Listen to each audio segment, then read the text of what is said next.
Hello, welcome back to another kiln opening. It is Sunday, November the 18th, and I just got back from a pottery festival in Seagrove, and I saw some real pottery. I bought quite a few pieces.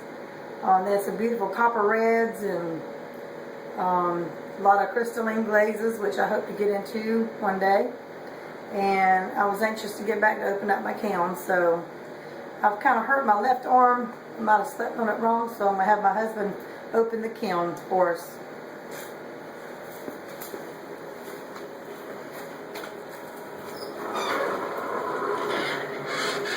Oh wow, look at this.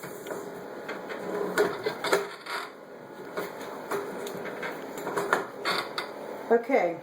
This casserole was done in one coat of really red, and my husband did this casserole and put a little bit of gunmetal green over the top, and he was a little bit of gunmetal shy with the with the glaze here because it runs so bad, so he didn't really get a lot on it, but it did turn out nice. I'm looking for a sweet spot in my kiln for the Coyote Oxblood and the Coyote Snowy Plum.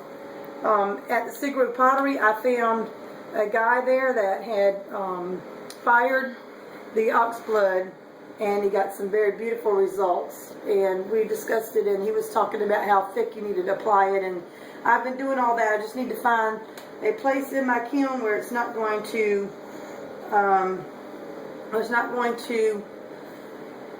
overfire it and make it white, or where I'm not going to put it on too thin in places as well. Okay, so I had a vase that, well, I had a mug that didn't turn out too good, so I made a vase from it and just kind of did a design on the top. And so this is what I used for my experiment with the oxblood. Now I put it on the top of the kiln where it's the least hot, because my kiln gets very hot on the bottom. And I don't know which one of these pieces, but I had, at the very end, I had some oxblood and snowy plum, and I had some snowy plum left. So I applied the rest of it, so I did it together. So I think this is the piece, and if you can see, it has some, I don't know, it went into like a light blue looking color on the bottom. This was done with the Steve's tool, so it's got that chattering on it. And oh my gosh, I just can't believe that this piece actually turned out this well. I don't know if you can really see.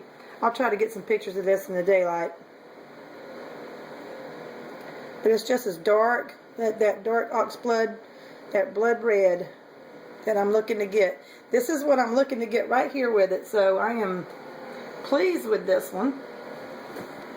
And I brushed this one on. I did not dip this, so I don't know. I know I put on 3 coats.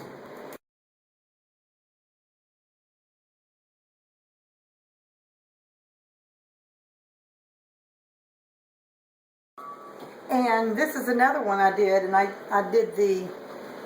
put the snowy plum on this one. Now this one ran, but we won't have too much to grind off on the bottom of this one. Just a little bit. But this one turned out real pretty too. Now, after looking at this one, I can tell that the snowy plum is what I put on that vase. I used the rest of it up on it. And when I was at the Pottery Festival over the weekend, the guy told me to try both of them together, and I'd probably get a surprise. So yeah, it's very, very pretty together.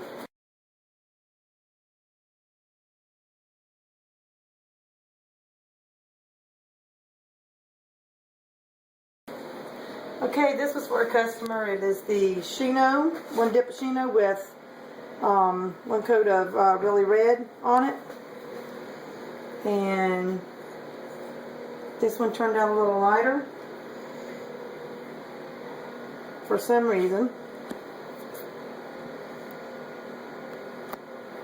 I'm hoping she's going to like this. And this is what the really red looks like. Coyote's really red. It's real bright.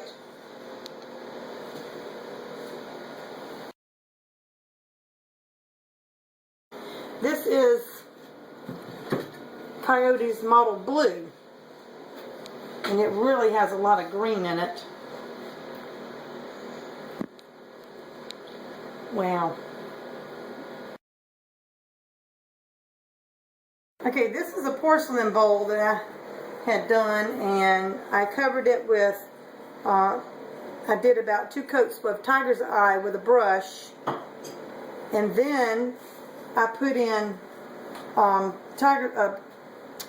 put a red gold over the top, and it kind of fired flat, so on the rim, but I don't know, it looks kind of spotty, like it's, I don't know, like it's like brush strokes in here or something. I don't know why it turns out like this, and can't seem to get my colors to look so swell on the porcelain, so I may have to work a little harder on porcelain here. Okay, and my Moody Blue with gunmetal green over the top.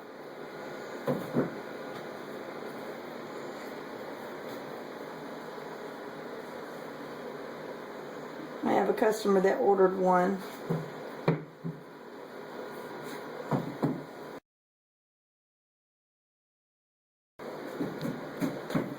Here's some handleless ones. It's on white clay, Moody Blue. And I think we put gunmetal green over the top of these. I should go to make sure here. Wow. I had a lady at my booth at the farmer's market asking me for some blue handleless mugs. So I got a couple of them. She comes back and she wants any. Oh.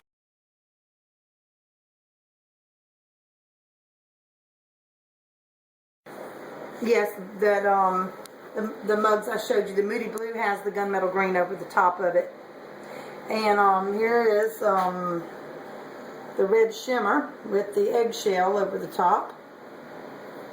Ones that I've always done. I put a little lighter on the eggshell because I didn't want it to drip too bad. And still kind of like the drips, I think, better.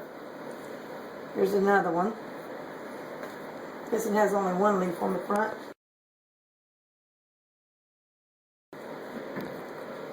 Then I made this little trinket keeper with the lid here. Red Shimmer with the eggshell over the top.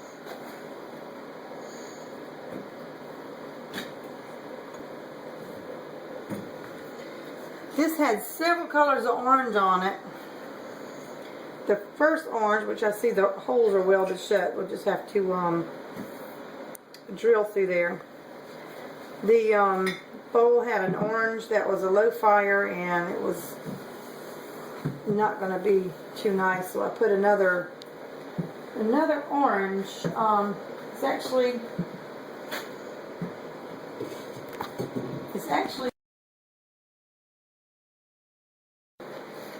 this one is called Orange A Peel. Orange A Peel. That's the name of the Mayco glaze that made this. So anyway, the holes has been welded shut here. And we can just get through those. Okay, I did my blue rutile, dip of blue rutile, and a dip of the red gold. And I just noticed something here. It looks to me like the handle underneath here, it's lighter, see? This is the color I'm after right here. So the stone wash, the wash itself that we're using around the leaf is causing it to be darker here.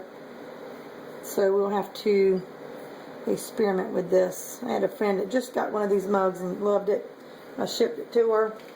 I have two of these. There's one of them, and here's the other one. This one's pretty. I like the leaf a little lighter here. Turned out pretty good. Not quite as dark around it. And I also did a bowl with those same colors. I sold the other two that I had, so I wanted to make another one. I watered my, put a little of water in my blue Rutile to water it down a little bit.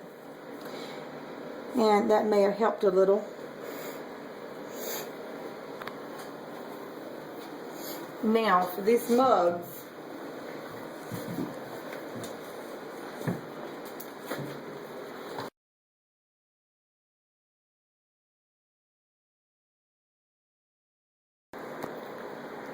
okay, this mug was done with Tiger's Eye, one dip, and that's it. I had to come back and dip that handle, so I'm not sure why, but it's gotten gold right there in that area. So anyway, it definitely needs some coloring. Okay, so that was an experimental.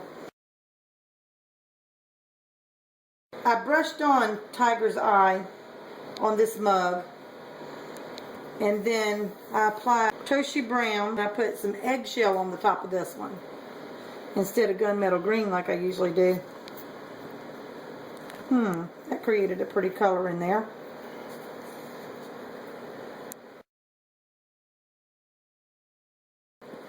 And then this other mug is the one I used to do all the time. Of course, the glazes have changed and I'm dipping, but this is the Tiger's Eye with the Toshi Brown over the top here, and then the gunmetal green, which is what is making it run. So I was really light here, and I really don't see a whole lot here, except maybe well, I don't even see any red. It might have lightened it up a little bit. But anyway, I like this mug. But there again, it's thicker on these sides.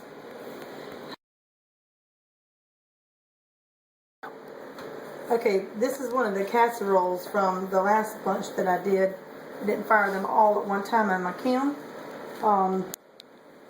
I used the Tiger's Eye, dipped it once, and I took a clay stamp and I stamped it with a wax to see if this would work. It didn't work so great inside. But after I waxed it with the stamp, I put autumn frost over the top of it. And I just cooked a macaroni pie in one of my casserole dishes, and it was the first time I'd ever cooked in a piece of stoneware like that, and I was very amazed at how moist that my macaroni pie came out. So I'm looking forward to cooking in it come Thanksgiving. I'll cook me something in it. And so anyway, I'm going to have this one here for sale. And I have this blue Rutile, a dip of blue Rutile with a dip of the red gold over the top. See, this is the way I wanted it to look on the insides. My friend Jessica asked me for a blue one, so she may like this one, she may not. Now the blue Rutile caught on the edges here, and it's more brown. So I more or less poured this one as far as the red gold. And I think I got the red gold now where I want it as far as water, how much water to add to it. So that's starting to look good there. Okay, now, okay, this is a bowl that I dipped with blue Rutile. Then I took a stamp with wax on it, and I stamped a couple places here. You can't really see this at all, the stamp, because it's just covered it. After that, I brushed on red gold rather than dipping it. I really got a nice effect there. I kind of like this. It's reflecting a whole lot of blues, and it's actually got a yellow in it. Inside has that beautiful blue that I usually get with the blue rutile and red gold. Anyway, but brushing it on created a totally different color on the outside here. So, okay, let's see.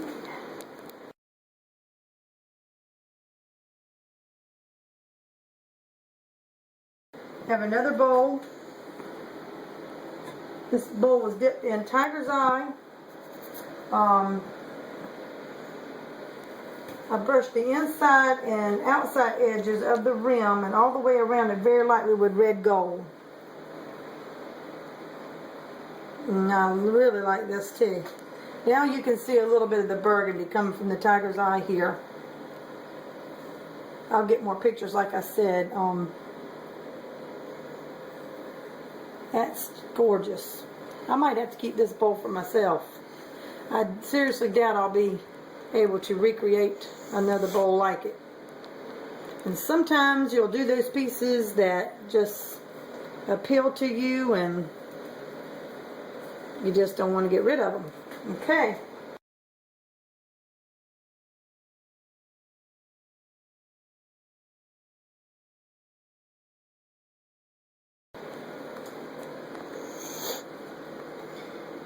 I have 2 mugs. They were dipped with tiger's eye, and I brushed red gold on the edges.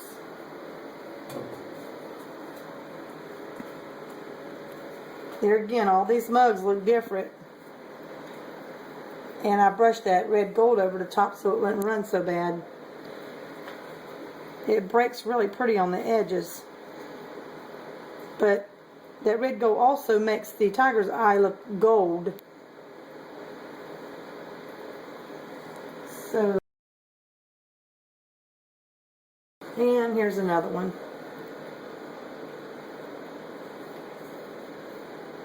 Same thing, tiger's eye with that's Mayco's tiger's eye, by the way, and that's the Coyote red gold, which I brushed all over it. And yep, it is turning kind of a gold color. Okay, and my cones look pretty much the same. The cone 7 is bent a little more, so this kiln definitely fired where it was supposed to. I just didn't get out here in time. Okay, that concludes my kiln opening, and I thank you so much for all the comments. If you have any suggestions, I appreciate those too. And thank you for the new subscribers as well. And we'll see you in the next clip.